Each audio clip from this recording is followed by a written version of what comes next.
বেগম খালেদা জিয়ার প্রকৃত নাম খালেদা খানম, ডাকনাম পুতুল। 15ই আগস্ট 1945 সালে জলপাইগুড়িতে জন্মগ্রহণ করেন। 3 বোন এবং 2 ভাইয়ের মধ্যে তিনি তৃতীয়। ভাইয়েরা সবার ছোট। তার পিতামহ হাজী সালামত আলী, মাতামহ জলপাইগুড়ির তোয়াবুর রহমান, বাবা জনাব ইস্কান্দর মজুমদার এবং মা বেগম তৈয়বা মজুমদার। তার স্বামী বাংলাদেশের সাবেক রাষ্ট্রপতি লেফটেন্যান্ট জেনারেল জিয়াউর রহমান বীর উত্তম। তার এক ভাই মেজর অবসরপ্রাপ্ত সাইদ ইস্কান্দার বাংলাদেশ জাতীয়তাবাদী দল থেকে ফেনী 1 আসনের নির্বাচিত সংসদ সদস্য ছিলেন। তার 2 ছেলের মধ্যে বড় তারেক রহমান বাংলাদেশ জাতীয়তাবাদী দলের প্রথম ভাইস চেয়ারম্যান। তার কনিষ্ঠ ছেলে আরাফাত রহমান কোকো একজন ব্যবসায়ী। এছাড়া Arafat Rahman cocoa Bangladesh cricket board এবং সিটি ক্লাবের সাথে যুক্ত ছিলেন। স্থায়ী নিবাস, বিয়ে ও সংসার দিনাজপুর শহরের মুদিপাড়ায়। আদি পিতৃভিটা ফেনী জেলার ফুলগাজী উপজেলার শ্রীপুর গ্রামের মজুমদার বাড়ি। বাবা জনাব ইস্কান্দার মজুমদার ছিলেন একজন ব্যবসায়ী। ইস্কান্দার মজুমদার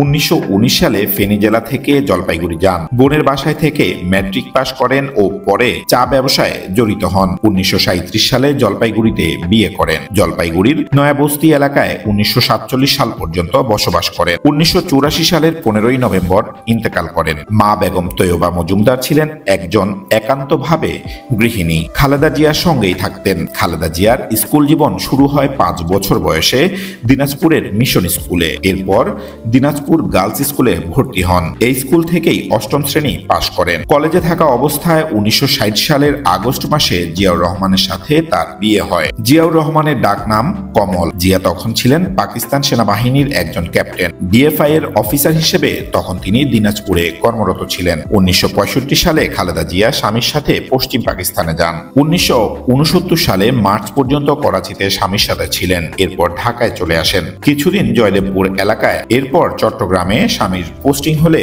তার সঙ্গে সেখানে এবং চট্টগ্রামের 16 শহর এলাকায় বসবাস করেন। মুক্তিযুদ্ধের শুরুতে খালেদা জিয়া কিছুদিন আত্মগোপন করে থাকার পর 16 মে নৌপথে ঢাকায় চলে আসেন। বড় বোন খুরশিদ জাহানের বাসায় 17 জুন পর্যন্ত থাকেন। 2 জুলাই সিদ্ধেশ্বরীতে জনাব এস আব্দুল্লাহর বাসা থেকে পাক সেনারা তাকে 2 ছেলে সহ বন্দী করে। 1971 সালের 15ই ডিসেম্বর পর্যন্ত তিনি ঢাকা ক্যান্টনমেন্টে বন্দী ছিলেন। 16 ডিসেম্বর বাংলাদেশ স্বাধীন হলে তিনি মুক্তি পান।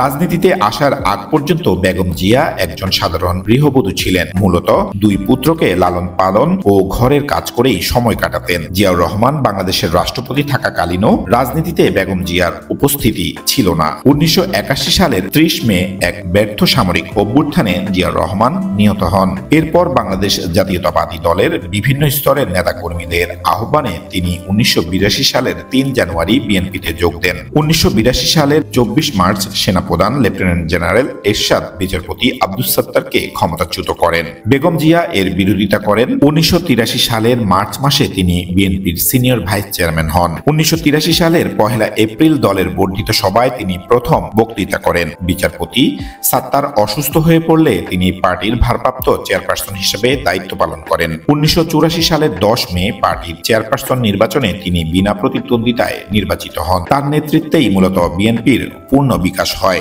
1983 সালে বেগম জিয়ার নেতৃত্বে 7 দলীয় ঐক্যজোট গঠিত হয়। একই সময় এরশাদের সামরিক শাসনের বিরুদ্ধে আন্দোলন শুরু হয়। বেগম জিয়া প্রথমে বিএনপিকে নিয়ে 1983 সেপ্টেম্বর থেকে 7 দলীয় ঐক্যজোটের মাধ্যমে এরশাদ বিরোধী আন্দোলন শুরু করেন। একই সময় তার নেতৃত্বে 7 দল আওয়ামী লীগ ও আওয়ামী লীগের নেতৃত্বাধীন 15 দলের সাথে যৌথভাবে আন্দোলনের কর্মসূচি শুরু করেন। 1986 সাল পর্যন্ত 5 দফা আন্দোলন চলতে থাকে, কিন্তু 1986 সালের 21 মার্চ রাতে আওয়ামী লীগ সভানেত্রী শেখ হাসিনা এরশাদের অধীনে নির্বাচনে অংশ নেওয়ার সিদ্ধান্ত নিলে ঐক্যবদ্ধ আন্দোলনে বাধার সৃষ্টি হয়। 15 দল ভেঙে 8 দল ও 5 দল হয়। এরপর বেগম জিয়ার নেতৃত্বে 5 দলীয় ঐক্যজোট আন্দোলন চালায় এবং নির্বাচন প্রত্যাখ্যান করেন। 1987 সাল থেকে খালেদা জিয়া এরশাদ হটাও 1 দফার আন্দোলন শুরু করেন। এর ফলে এরশাদ সংসদ ভেঙে দেন। পুনরায় শুরু হয় ঐক্যবদ্ধ আন্দোলন। অবশেষে দীর্ঘ 8 বছর একটানা নিরলস ও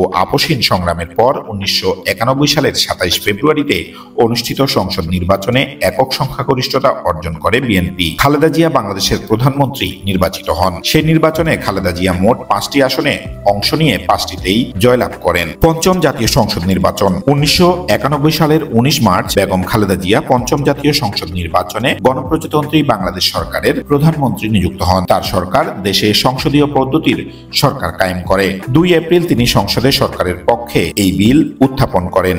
একই দিন তিনি তত্ত্বাবধায়ক সরকারের প্রধান বিচারপতি শাহাবুদ্দিন আহমেদকে স্বপদে ফিরিয়ে যাবার ব্যবস্থা করে একাদশ সংশোধনী বিল আনেন। 6 আগস্ট 1991 সালের সংসদে সর্বসম্মতিক্রমে 2টি বিল পাশ করা হয়। সপ্তম জাতীয় সংসদ নির্বাচন। সপ্তম জাতীয় সংসদ নির্বাচনে বিএনপি মোট 116 আসনে জয়লাভ করে, যা সরকার গঠনে যথেষ্ট ছিল না। আওয়ামী লীগ মোট 147 আসন লাভ করে। তারা জাতীয় পার্টির সমর্থন নিয়ে সরকার গঠন করে।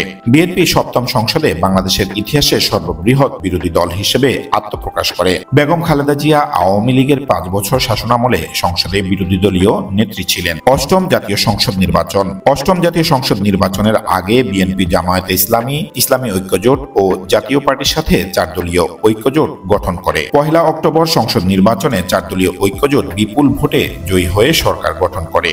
খালেদা জিয়া এই সংসদেও প্রধানমন্ত্রীর দায়িত্ব পালন করেছেন। 2006 সালের 28 অক্টোবর এই সংসদের মেয়াদ শেষ হয়। বিএনপির প্রাথমিক সদস্য হিসেবে দলে যোগ দেবার পর থেকে মোট 4 বার তিনি গ্রেপ্তার হন। এরশাদ বিরোধী আন্দোলনের সময় 1983 সালের 28 নভেম্বর, 1984 সালের 3 মে, 1987 সালের 11 নভেম্বর গ্রেপ্তার হন। সর্বশেষ তিনি 2007 সালের সেপ্টেম্বরের 3 তারিখ দুর্নীতির অভিযোগে পুত্রসহ গ্রেপ্তার হন। 2008 সালের 11 সেপ্টেম্বর তিনি হাইকোর্টের নির্দেশে মুক্তি লাভ করেন। তত্ত্বাবধায়ক সরকার কর্তৃক গ্রেপ্তার হবার পর দীর্ঘ 1 বছর 7 দিন কারাগারে অবস্থানকালে তার বিরুদ্ধে চলতে থাকা কোনো মামলায় উল্লেখযোগ্য কোনো অগ্রগতি হয়নি এবং চলতে থাকা তদন্তে তার বিরুদ্ধে কোনো অভিযোগই প্রমাণিত হয়নি। কোনো অন্যায়ের কাছে মাথা নত না করে তিনি পেয়ে যান একজন আপসহীন নেত্রীর উপাধি।